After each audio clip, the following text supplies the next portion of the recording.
दोस्तों कहते हैं ना कि बुढ़ापा एक सच है, इसमें कोई भी संदेह नहीं है। और जो जन्म लिया है उसको एक ना एक दिन बुढ़ापे से गुजरना ही पड़ेगा। और दोस्तों ये भी एक बात सत्य है कि बुढ़ापे में सभी लोग साथ छोड़ देते हैं, कोई किसी का नहीं होता है, चाहे वो खुद का बेटा ही क्यों ना हो। दोस्तों ये सच्ची कहानी एक 70 साल की बुजुर्ग महिला की है जो कि जालंधर की रहने वाली होती हैं। दोस्तों बुजुर्ग महिला रोते हुए बिलखते हुए एक डीएम साहिबा के पास जाती हैं और एक लेटर लिखकर डीएम साहिबा को दे देती हैं। दोस्तों जब डीएम साहिबा उस बुजुर्ग महिला के लेटर को पढ़ती हैं तो उनके आंखों से आंसू आ जाते हैं और डीएम साहिबा अपनी कुर्सी से उठकर उस 70 साल की बुजुर्ग महिला के पास जाती हैं और उनको गले से लगाकर फूट फूट कर रोने लगती हैं। दोस्तों डीएम साहिबा के पास आसपास जितने भी लोग बैठे हुए थे उन सभी लोगों के आंखों में आंसू आ गए थे। डीएम साहिबा उस दिन बुजुर्ग महिला की पूरी कहानी को सुनती हैं और उसके बाद जो करती हैं शायद आप लोग सोच भी नहीं सकते हैं। लेकिन दोस्तों सोचने वाली बात यह है कि 70 साल की बुजुर्ग महिला उस लेटर में क्या लिखी थी, जिस लेटर को पढ़ने के बाद डीएम साहिबा अपनी कुर्सी से उठकर उस बुजुर्ग महिला को गले से लगाकर रोने लगती हैं। और दोस्तों वो बुजुर्ग महिला थी कौन और डीएम साहिबा से उसका क्या रिश्ता था और उस बुजुर्ग महिला को क्या तकलीफ थी जिस वजह से 70 साल की उम्र में भी उसको डीएम साहिबा से मदद लेनी पड़ जाती है। दोस्तों क्या है पूरा मामला और इस घटना की सच्चाई क्या है, आइए जानते हैं इस वीडियो के माध्यम से। लेकिन दोस्तों वीडियो में आगे बढ़ने से पहले वही आप लोग से छोटा सा रिक्वेस्ट है कि अगर आप लोग हमारे चैनल पर पहली बार है तो चैनल को सब्सक्राइब कर लीजिए और वीडियो को लाइक कर दीजिए ताकि जो मेरा हौसला है वो और भी ज़्यादा बढ़ता रहे और भी ज़्यादा इंटरेस्टिंग कहानियाँ ऐसे ही मैं आप लोग को सुनाता रहूँ। दोस्तों ये सच्ची घटना जालंधर की है और जो 70 साल की बुजुर्ग महिला है उसका नाम उर्मिला देवी है। और दोस्तों उर्मिला देवी की पति का नाम स्वर्गीय श्याम सिंह है। दोस्तों जब उर्मिला देवी की शादी श्याम सिंह से हुई थी तो दोनों लोग एक दूसरे के साथ बहुत खुश थे। शादी के 2 साल बाद उर्मिला देवी एक बहुत ही अच्छे से और खूबसूरत बच्चे को जन्म देती हैं।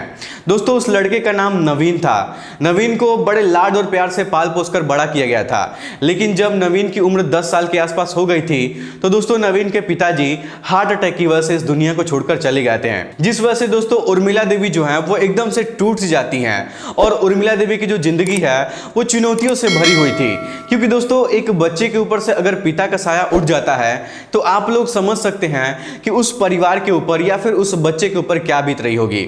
लेकिन दोस्तों उर्मिला देवी के जो पति थे श्याम सिंह, वो अपनी जिंदगी में एक बहुत अच्छा काम किए थे और वो अच्छा काम ये था कि श्याम सिंह 20 बीघा जमीन खरीदे थे और अपना जो घर है वो बहुत बड़ा बनवाए थे। और दोस्तों उस घर में 5 किराएदार भी रहते थे। दोस्तों श्याम सिंह के जाने के बाद जो किराए का पैसा मिलता था उस पैसे से उर्मिला देवी अपना और अपने बच्चे का खर्च उठा लेती थी। लेकिन फिर भी जैसे जैसे वक्त गुजर रहा था वैसे वैसे वो पैसे भी कम पड़ने लगते हैं, क्योंकि दोस्तों नवीन की जो पढ़ाई लिखाई है उसमें पैसा बहुत ज़्यादा लग जा रहा था। लेकिन जो उर्मिला देवी हैं वो सोच रही थी कि अगर जो नवीन है वो पढ़ लिख कर अच्छा आदमी बन जाएगा तो बुढ़ापे में हमारी मदद करेगा, हमारा सहारा बनेगा। दोस्तों यही सब सोचकर जो उर्मिला देवी हैं वो किराए के मकान का जो पैसा मिलता था उस पैसे को वो बचा कर रख देती थी और बाहर जाकर मेहनत मजदूरी काम काज करके जो पैसा कमाती थी उस पैसे से वो अपना और अपने बेटे का खर्च उठाती थी। दोस्तों इस तरीके से धीरे धीरे वक्त गुजर रहा था। लेकिन जब नवीन अपना ग्रेजुएशन कंप्लीट कर लेता है तो कोटा के राजस्थान में आईआईटी की तैयारी करने के लिए चला जाता है, यानी कि इंजीनियरिंग की तैयारी करने के लिए। दोस्तों तैयारी करने के दौरान ही जो उर्मिला देवी है उसको बहुत सारे परेशानियों का, मुश्किलों का सामना करना पड़ता है, क्योंकि आप लोग तो जानते ही हैं कि जो इंजीनियरिंग की पढ़ाई है उसमें कितना ज़्यादा पैसा खर्च हो जाता है, बहुत ज़्यादा पैसा लग जाता है। जब उर्मिला देवी के पास पैसे नहीं होते थे तो उर्मिला देवी नवीन के मामा से यानी कि अपने भाई से और अपने रिश्तेदारों से पैसा मांग कर इंतजाम करके नवीन की फीस जमा करती थी। दोस्तों उर्मिला देवी के मन में कई बार ऐसा विचार आया कि जो जमीन उसके पापा ने खरीदा है उसको बेचकर नवीन को पढ़ा दे। लेकिन फिर उर्मिला देवी सोचती थी कि अगर जमीन बेच दूंगी तो दोबारा मैं कभी भी नहीं खरीद पाऊंगी। दोस्तों यही सब सोचकर जो उर्मिला देवी हैं वो उधार के पैसे से नवीन को पढ़ाती थी। दोस्तों नवीन जो है वो पूरे 5 साल तक राजस्थान के कोटा में रहकर अपनी इंजीनियरिंग की पढ़ाई करता है और इसी दौरान नवीन की मुलाकात एक लड़की से हो जाती है। दोस्तों उस लड़की का नाम संध्या सिंह था। क्योंकि दोस्तों दोनों एक ही बिरादरी के थे तो दोनों एक दूसरे से प्यार मोहब्बत करने लगते हैं। और दोस्तों जो नवीन है वो पढ़ाई से भटक गया था और अब संध्या के साथ घूमने फिरने लगा था। दोस्तों नवीन की माँ जो पैसा भेजती थी उस पैसे को नवीन अब उड़ाने लगा था। दोस्तों उर्मिला देवी हमेशा फोन करके नवीन से बातचीत करती रहती थी और हमेशा पूछती रहती थी कि बेटा अच्छे से पढ़ाई करते हो ना, तब नवीन कहता था कि हाँ माँ, आपको परेशान होने की ज़रूरत नहीं है, मैं यहाँ पर बिल्कुल ठीक हूँ और मैं अच्छे से मन लाकर पढ़ाई कर रहा हूँ। दोस्तों इस तरीके से जो नवीन है वो अपनी माँ को बोल दिया करता था और उधर संध्या के साथ मौज मस्ती करता था। दोस्तों जैसे जैसे वक्त गुजर रहा था वैसे वैसे एग्जाम का दिन भी नजदीक आ जाता है। अब दोस्तों नवीन अपने आईआईटी का एग्जाम देता है तो दोस्तों एग्जाम पास नहीं कर पाता है, वो एग्जाम में फेल हो जाता है। और जो उसकी गर्लफ्रेंड थी संध्या, दोस्तों वो भी एग्जाम पास नहीं कर पाती है, वो भी फेल हो जाती है। दोस्तों जब उर्मिला देवी को ये बात पता चलता है कि उनका जो बेटा है वो एग्जाम में फेल हो गया है, तो दोस्तों उर्मिला देवी एकदम से टूट सी जाती हैं और फूट फूट कर रोने लगती हैं। उर्मिला देवी अपने घर पर थी और सोच रही थी कि जो पैसा उन्होंने उधार लेकर अपने बच्चे को पढ़ाया है, जो पैसा रिश्तेदारों से उधार लिया है, वो पैसा वो वापस कैसे कर पाएंगी। क्योंकि दोस्तों उर्मिला देवी सोच रही थी कि उनका लड़का मन लाकर पढ़ाई कर रहा है और आईआईटी की नौकरी करने लगेगा तो 2-3 सालों के अंदर ही वो जो कर्ज है वो कर्ज भर देगा। दोस्तों यही सब सोचकर उर्मिला देवी अपने रिश्तेदारों से पैसा मांगकर अपने लड़के को पढ़ा रही थी। लेकिन दोस्तों जो उर्मिला देवी का लड़का था वो तो नालायक निकल गया था।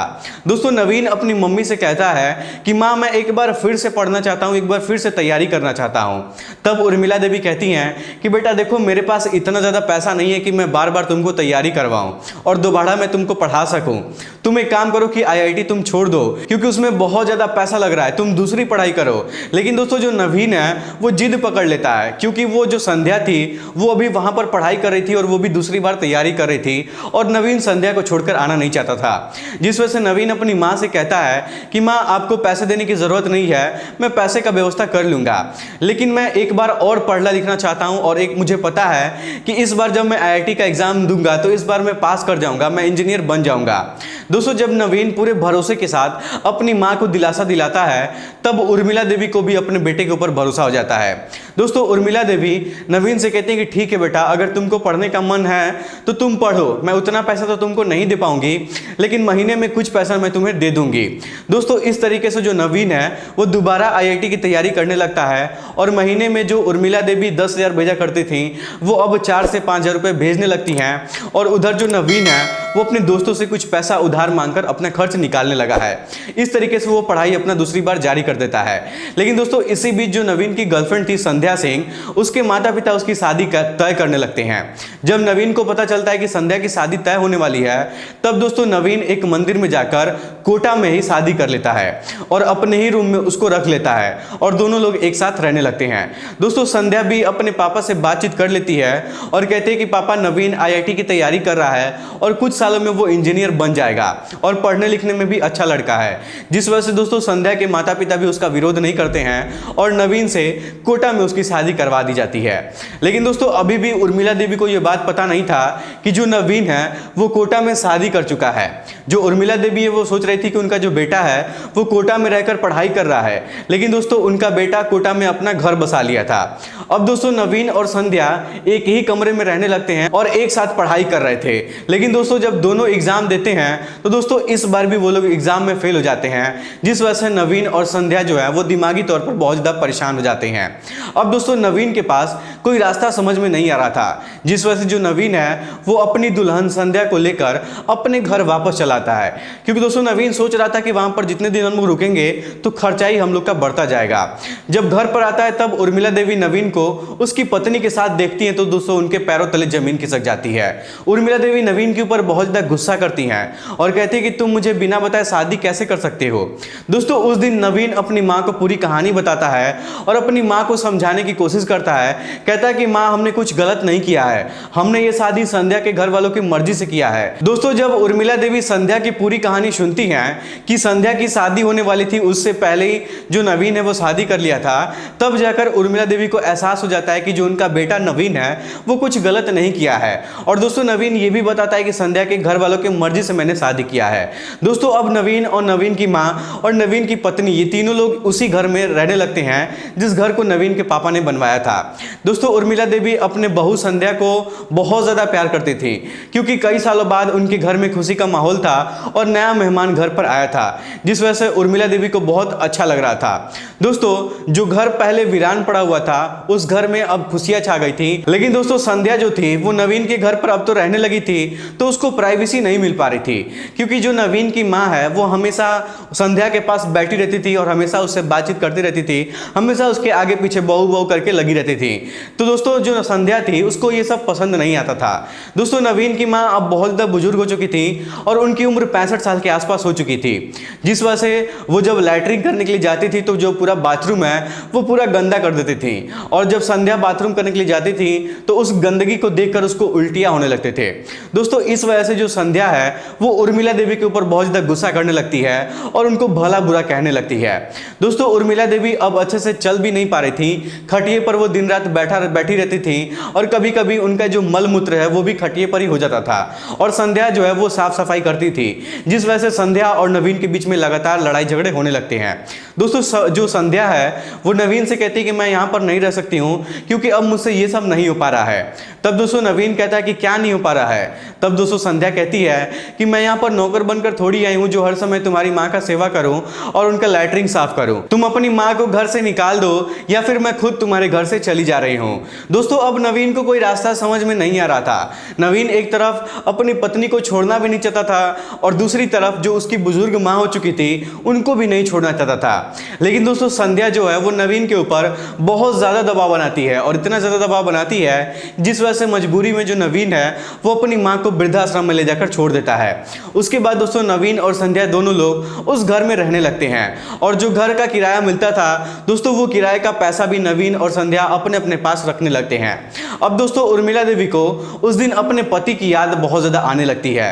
दोस्तों उर्मिला देवी सोचती हैं कि अगर नवीन के पिताजी जीवित रहते तो शायद जिंदगी में उनको ये सब नहीं देखना पड़ता। वो सोच रही थी कि जीवन के अंतिम पड़ाव पर उनको वृद्धाश्रम में आना नहीं पड़ता। दोस्तों उर्मिला देवी वृद्धाश्रम तो चली गई थी, लेकिन वहां पर दिन रात वो रोया करती थी। कभी अपने पति के बारे में सोचती थी तो कभी अपने बच्चे के बारे में सोचती थी। यहां तक कि जो पैसा उन्होंने अपने रिश्तेदारों से कर्ज लिया था वो पैसा भी नवीन अभी तक नहीं चुका पाया था, और ना ही उर्मिला देवी उस पैसे को चुका पाई थी। दोस्तों उर्मिला देवी के ऊपर पूरे 15 लाख रुपए का कर्ज हो चुका था, जिस वजह से उर्मिला देवी बहुत ज्यादा हमेशा परेशान रहने लगी थी। दोस्तों उर्मिला देवी वृद्धाश्रम से निकलकर कई बार पुलिस वालों से मदद मांगने के लिए गई थी कि उनका जो बेटा है वो सारा जमीन जायदाद ले लिया है और उनको घर से बाहर निकाल दिया है, और दोस्तों वो कई बार वो कंप्लेन भी दर्ज करवा चुकी थी। लेकिन दोस्तों पुलिस वाले भी उस महिला की या बुजुर्ग महिला की बातों को नहीं सुनते थे। उर्मिला देवी कई बार डीएम और एसडीएम साहब के पास भी जाती रहती थी, लेकिन कोई भी दोस्तों उनकी बातों को नहीं सुनता था। दोस्तों इस तरीके से उर्मिला देवी को वृद्धाश्रम में रहते हुए पूरे 5 साल गुजर चुके थे, और उर्मिला देवी की जो उम्र है वो अब 70 साल के आसपास हो चुकी थी। उधर दोस्तों जो नवीन था वो अपनी पत्नी संध्या के साथ घूमता फिरता था, मौज मस्ती करता था और अपनी जिंदगी में बहुत खुश था, लेकिन कभी भी उर्मिला देवी से वो मिलने के लिए नहीं आता था वृद्धा आश्रम में। दोस्तों जो 20 बीघा जमीन था वो नवीन के पापा जो खरीदे थे उस जमीन को भी नवीन अपने नाम करवा लिया था। जब उस जमीन को नवीन अपने नाम करवा रहा था तो उस समय उर्मिला देवी की तबीयत बहुत ज़्यादा खराब थी, और चुपके से नवीन जो है वो अपनी माँ का अंगूठा कागज पर लगवा लेता है और उस जमीन को अपने नाम करवा लेता है। दोस्तों वृद्धाश्रम में 5 साल रहने के बाद उर्मिला देवी को पता चलता है कि उनके शहर में एक नई डीएम साहिबा आई हैं जो लोगों की बहुत मदद करती हैं और खासकर महिलाओं की मदद बहुत ज्यादा करती हैं। दोस्तों जब ये बात उर्मिला देवी को पता चलता है तब उर्मिला देवी वृद्धाश्रम में बैठकर अपनी पूरी कहानी एक कागज पर लिखती हैं, और उस लेटर को लिखने के बाद दोस्तों वो लेकर डीएम साहिबा के पास चली जाती हैं। दोस्तों जो डीएम साहिबा थी वो एक महिला थी और वो महिलाओं की मदद बहुत अच्छे से करती थी। दोस्तों जब उर्मिला देवी अपने लड़खड़ाते हुए पैरों से हाथ में डंडे का सहारा लेते हुए डीएम साहिबा के ऑफिस में पहुंचती हैं तो दोस्तों डीएम साहिबा उर्मिला देवी को देखकर पहले तो बहुत ज़्यादा हैरान हो जाती हैं। दोस्तों डीएम साहिबा सोचती हैं कि 70 साल की उम्र में इस महिला को डीएम ऑफिस में आने की क्या जरूरत पड़ गई है। दोस्तों कुछ देर बाद जो उर्मिला देवी हैं उस लेटर को डीएम साहिबा के हाथों में पकड़ा देती हैं, और जब डीएम साहिबा उस लेटर को पढ़ती हैं तो उनके आंखों से आंसू टपकने लगती हैं। दोस्तों डीएम साहिबा अपना कुर्सी छोड़ देती हैं और उस बुजुर्ग महिला के पास जाती हैं, उनके पास जाकर उनको गले से लगाकर फूट फूट कर रोने लगती हैं। दोस्तों उस दिन बुजुर्ग महिला भी डीएम साहिबा के सामने फूट फूट कर रोने लगती है। तब दोस्तों डीएम साहिबा संतावना देते हुए कहती हैं कि माता जी आपको परेशान होने की जरूरत नहीं है, आपका बेटा आपका साथ नहीं दे रहा है तो मैं आपकी बेटी हूं और मैं आपका साथ जरूर दूंगी, आपके साथ जितने भी गलत किया है उसको कड़ी से कड़ी सजा दिलवाऊंगी। दोस्तों उस दिन जो डीएम साहिबा थी वो उर्मिला देवी से कहती हैं कि आप सबसे पहले यहाँ पर बैठ के थोड़ा सा आराम कर लीजिए और कुछ नाश्ता पानी कर लीजिए, क्योंकि दोस्तों उस दिन दिखने में ऐसा लग रहा था कि जो उर्मिला देवी है वो कई दिनों से कुछ खाई पी नहीं है, एकदम से वो लाचार हो चुकी थी, एकदम से उनकी शरीर जर्जर हो चुकी थी।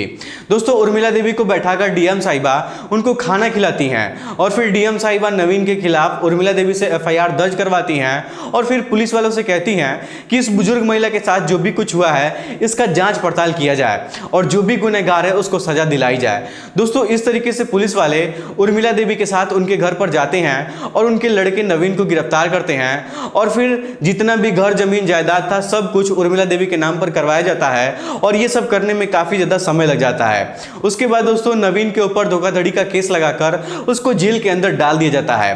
दोस्तों जब नवीन जेल में चला जाता है तब जो उसकी पत्नी संध्या है वो उस घर को छोड़कर अपने मम्मी पापा के पास चली जाती है और दोस्तों इस तरीके से उर्मिला देवी को फिर से अपना घर मिल जाता है और उर्मिला देवी अच्छे से अपने घर में रहने लगती हैं। दोस्तों जो रेंट का पैसा उनको मिलता है उस पैसे से वो अपना खर्च चलाती हैं और अपनी जिंदगी को गुजार रही हैं और जो पैसा उन्होंने अपने रिश्तेदारों से उधार लिया था, जो 15 लाख रुपए उधार हो गए थे, उस पैसे को भी वो इस उम्र में धीरे धीरे करके चुका रही हैं। दोस्तों अगर डीएम साहिबा सही समय पर उर्मिला देवी से नहीं मिलती तो शायद आज भी 70 साल की ये बुजुर्ग महिला वृद्धा आश्रम में पड़ी होती और उसको पूछने वाला कोई भी नहीं होता। दोस्तों उस दिन के बाद से बुजुर्ग महिला डीएम साहिबा का बहुत बहुत धन्यवाद करती हैं। तब डीएम साहिबा कहती हैं कि आपको परेशान होने की जरूरत नहीं है, आप मेरी माँ जैसी हैं और आज के बाद मैं आपकी बेटी हूँ और आज के बाद मैं कभी भी आपकी जिंदगी में किसी भी चीज की कमी महसूस नहीं होने दूंगी, मैं हमेशा आपके साथ खड़ी रहूंगी। दोस्तों इस तरीके से इस पूरी घटना की जो सच्चाई है वो लोगों के सामने आती है और जब लोगों को नवीन के करतूतों के बारे में पता चलता है तो सभी लोग यही कह रहे थे कि नवीन को 4 साल की सजा नहीं होनी चाहिए थी, बल्कि उसको 15 से 20 साल तक जेल में डाल देना चाहिए था, तब जाकर उसको सबक सीखने को मिलता और उसको समझ में आता कि बुजुर्ग महिला के साथ किस तरीके का व्यवहार किया जाता है। तो दोस्तों ये थी आज की सच्ची घटना, आपको कैसी लगी हमें कमेंट करके जरूर बताइएगा। फिलहाल आज के इस वीडियो में इतना ही। वीडियो पसंद आया तो वीडियो को लाइक और चैनल को सब्सक्राइब जरूर करिएगा। आप सभी लोगों का बहुत बहुत धन्यवाद। दोस्तों जो लोग कमेंट किए थे कल वाले वीडियो में उनके कमेंट का मैं जवाब दे देता हूं और सबका नाम जल्दी जल्दी ले लेता हूं, उसके बाद इस वीडियो को समाप्त करते हैं। दोस्तों 2 दिन पहले मैंने एक वीडियो पोस्ट किया था कि सहेलियों के साथ रोज रोज करता था सिपाही, जो पम्मी यादव सिपाही है उसके ऊपर बहुत सारे लोगों ने कमेंट किया है। एक का नाम है सिद्धार्थ मौर्य करके हैं, इन्होंने लिखा है कि आए दिन इस तरीके की घटनाएं होती रहती हैं, लोगों को सावधान रहना चाहिए। ये कैमूर से मैसेज कर रहे हैं। तो आपको बहुत बहुत धन्यवाद सिद्धार्थ मौर्य जी, सिद्धार्थनाथ मौर्य जी, आपको बहुत बहुत धन्यवाद कि हमारी जो वीडियो है आप कैमूर के बिहार से देख रहे हैं। हमको बहुत अच्छा लगता है कि जो हमारी वीडियो लोग बहुत दूर दूर से देखते हैं और अपनी राय हमें कमेंट बॉक्स में देते हैं। उसके बाद दोस्तों सूरज कन्या भाई हैं, इन्होंने कमेंट किया कि दोनों लड़कियों की गलती है, ब्लैकमेल नहीं करना चाहिए। तो बात सही है, दोनों लड़कियों की गलती के साथ साथ पम्मी यादव की भी गलती है, क्योंकि अगर पम्मी यादव उनके साथ ऐसा नहीं करता तो वो भी ऐसा कदम नहीं उठाती। लेकिन रही बात ब्लैकमेल की, तो किसी भी लड़की को या फिर किसी भी लड़के को मैं यही सलाह दूंगा कि आप रिलेशनशिप में आते हैं तो एक दूसरे को ब्लैकमेल करने की कोशिश कभी भी जिंदगी में मत करिएगा, नहीं तो आपके साथ यही सब घटनाएं घटित होती हैं। उसके बाद एक खुशबू करके हैं, उन्होंने लिखा है कि जब एक पुलिस वाला ही नाजायज संबंध बनाएगा तो दुनिया वाले क्या करेंगे।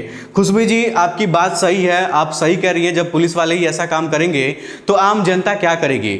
और दोस्तों देखा जाए तो पुलिस वाले भी एक इंसान ही होते हैं, बस उनके ऊपर टैग लग जाता है कि वो पुलिस वाले हैं, बैच मिल जाता है, लेकिन वो भी तो एक इंसान ही होते हैं और इंसान के अंदर शैतान जो होता है वो सबके अंदर होता है। लेकिन कुछ लोग क्या करते हैं कि वो अपनी शैतानियत दिखा देते हैं और कुछ लोग अपनी शैतान को अंदर ही छिपाए रखते हैं।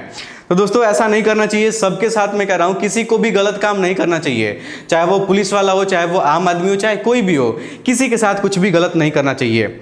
उसके बाद दोस्तों एक कमलेश कश्यप हैं, उन्होंने लिखा है कि गलती दोनों की है, जब लड़कियों को सजा मिलनी चाहिए, किसी को ब्लैकमेल नहीं करना चाहिए। बात सही है, कोई भी गलती इंसान करता है तो किसी को भी ब्लैकमेल नहीं करना चाहिए। जब तक आपका रिलेशन उसके साथ था तब तक ठीक था, जब आपकी शादी हो गई आपने उसको छोड़ दिया तो वो भी आपको छोड़ दे, उसके बाद अलग अलग हो जाइए, फिर उसमें फिर फिर से घुसने के चक्कर में ना पड़िए, नहीं तो वही होगा, कुछ ना कुछ हादसा होगा। ऐसे ही खतरनाक खतरनाक हादसे होते रहते हैं। उसके बाद दोस्तों एक यूजर करके किसी ने लिखा है कि पम्मी यादव की गलती है, किसी का इज्जत के साथ खिलवाड़ नहीं करना चाहिए, वो भी लड़की है, उसको भी समझना चाहिए। तो दोस्तों मैं उस दिन आप लोगों से खुलकर नहीं बता पाया था। उस घटना में देखिए, मैं एक बार फिर से कह दे रहा हूं, बार बार आप लोग उसी के बारे में चर्चा कर रहे हैं, वो लड़कियां भी सही नहीं थी दोस्तों। वो लड़कियां अलग फिराक में थी, क्योंकि वो लोग को पैसे का चस्का लग गया था और पम्मी यादव हर महीने में कुछ पैसा दिया करता था, तो पैसे के चक्कर में वो लोग ऐसा कदम उठाई हैं। वो लोग सोच रही थी कि पम्मी यादव किसी से कुछ कहेगा नहीं, बताएगा नहीं, तो जितना पैसा ऐंठना है पैसा उससे मांग लो, ले लो, और इसी चक्कर में बेचारे की मौत हो गई, वो इस दुनिया को छोड़कर चला गया।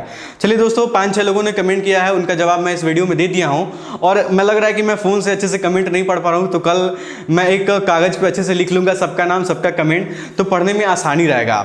फिलहाल दोस्तों, अगर आप लोग हमसे कुछ पूछना चाहते हैं तो कमेंट करिएगा, मैं उसका भी जवाब आप लोग को लाइव इसी वीडियो में दे दिया करूंगा। लेकिन पहले मैं स्टोरी आप लोग को सुनाऊंगा, जब स्टोरी खत्म हो जाएगी उसके बाद मैं आप लोग का कमेंट पढ़ूंगा और आप लोग का नाम लूंगा। ठीक है दोस्तों।